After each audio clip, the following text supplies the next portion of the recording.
this way, but Hi guys, welcome back to EMV Tag tutorial series, and yeah, this is the last video, video of this series, where we've been talking about EMV tags, different EMV tags, different types of EMV tags, and in the last video we actually mentioned or spoke about EMV tags that are contained in an ICC data, right? And then I remember promising to pick out some data, some EMV tags, and then speak about them a bit more. So these are few but most critical for any EMV transaction, right? And the reason why I would say they are most critical is they are the one that that determines the flow of communications. They are the one that determines what application is selected. They are the one that determines what kind of authentication is done, what kind of verification is done, and all that, right? So yeah, so there are few, but they are the most critical when it comes to an EMV transaction, right? Don't get me wrong, I'm not saying most critical when it comes to an ISO transaction or a payment transaction in general, right? But when it comes to the communication between the terminal and the card, right, these guys are the most critical, right? So let's go on. We have AFL, AID, PDOL, and terminal capability, right? Yeah, so we'll move on to tag 4F, right? Application identifier, that's AID, right? It's a unique identifier that is assigned to each application on the card, right? So I could I could have a card that has pure at the same time as WLA, at the same time probably have JCB kernel, right? And then that one card I can use it to perform transaction, right? Based on wherever the terminal actually depends on, right? So for example, maybe I'm giving kernel the highest priority and giving MasterCard the second, and then probably giving Visa the third, right? Verve, Master, and Visa, right? Each of them has application identifier, right? And then if I want to perform, right, when a transaction is being done, right, the best practice is for the terminal to display the applications that are on that card, and then for the user to select which of the application, right, he or she wants to use, right? Of course, the user would not know A00, user won't know those things, right? However, it is a responsibility of the payment engineer, the EMV engineer, or the POS engineer, or the software engineer in general, right? That is building the application, or that builds the application, right, to give a meaning or a name to what that card is. For example, right, I could say, or I could put it there, this particular card, or this particular is Verve. Do you want to use the MasterCard for this transaction? Do you want to use a Visa for this transaction? So if the user select the Visa, the terminal knows at a point that this is a Visa transaction, and it uses the Visa kernel that is on the terminal for that transaction, right? So like, that is the advantage of application identifier, right? I mean, however, most terminal application that are being built today does not do this. Why? It's because there are no much other, I mean, I've not really seen a multi-scheme card, right? I mean, I've seen a multi-application card per scheme, right? But I've not seen a multi-scheme card. However, that is very possible, right? Apart apart from multi-scheme card, right, a multi-purpose card now, for example, by the same scheme, a VEV card that is built for transaction, at the same time built for banking, right?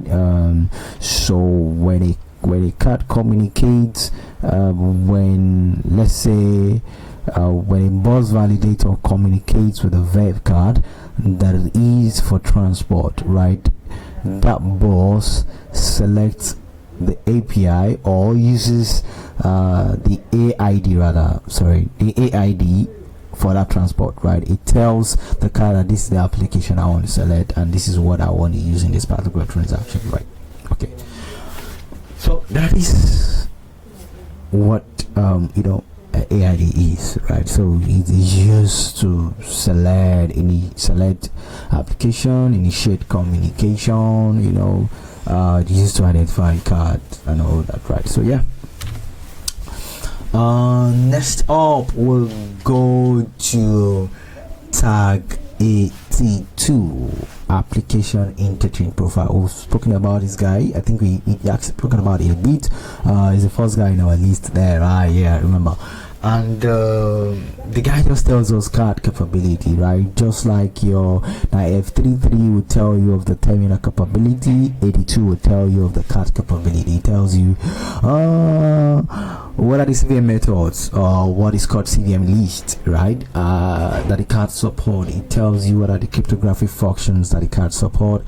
It tells you card support some commands also, like a lot of things, right? That the AIP tells you.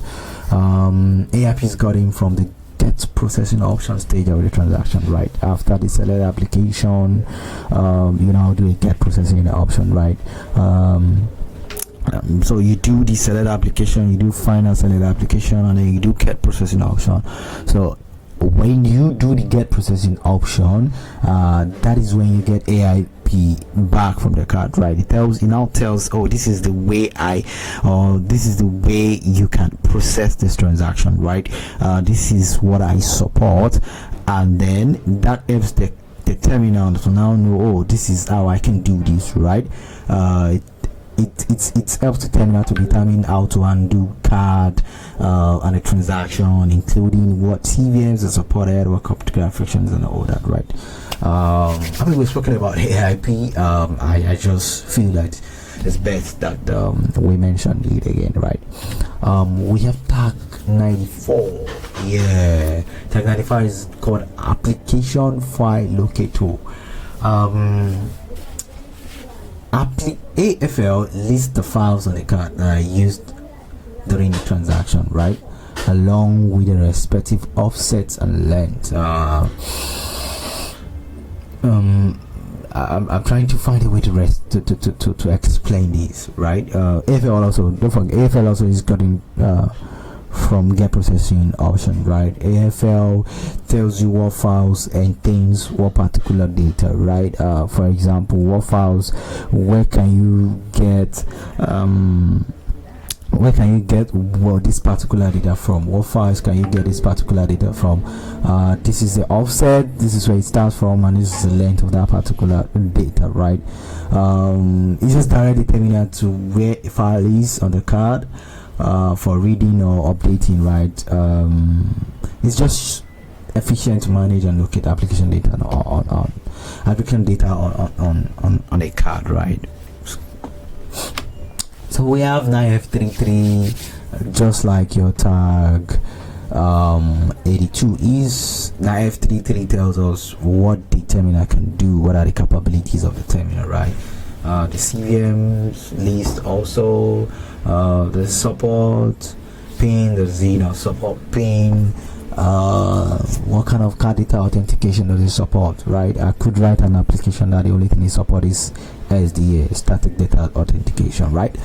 If the card does not support SDA but support CDA, I probably won't do offline data authentication, right? It's left for the issuer to either reject or approve the transaction, right? I'm not saying that is the standard. The standard is for a terminal to support all card data authentication, just for the purpose of security and genuinity, right? And we have the process data object list, PDOL as it's called. PDOL specifies the data element that the terminal must request from the card to complete the transaction, right? It tells the terminal that, okay, this is the elements that you must call or you must request. It defines which data object or tags are required and their order, right? It tells you what data, these are the data that you need to call, and this is the order that you need to call them, right? It just tells you what particular, or it just tells you what are the data that you need to get from this card to have a successful transaction, right? It's used for CVM determination. So what is the role in CVM determination, right? Data collection. So the terminal uses the PDOL to request for the necessary data from the card, which may include information needed to determine or execute CVM process, right? It's just for data collection, right? Is to know what data to get, what information that you need in this particular transaction to do a particular function. Yep. And that brings us to the end of our tutorial series. Like I said, this is not in-depth. This is not much of a technical section, right? This is an introductory section. In the next maybe some videos or tutorial series, we'll probably look at some of these tags and what their values are, what the meaning of the values, or we look at how do I create a TLV data, what are the libraries to use to create the TLV data, or we look at we just try our hands on some code, maybe demonstrate how application selection works, right? Demonstrate how to what a CVM list is and how a terminal and then the card can determine on what verification method is to be used, right? But before then, I want to say thank you for staying this long in this series. I really appreciate, and you can find me on Twitter, on Instagram, you can find me on Facebook, you can find me on TikTok also, right?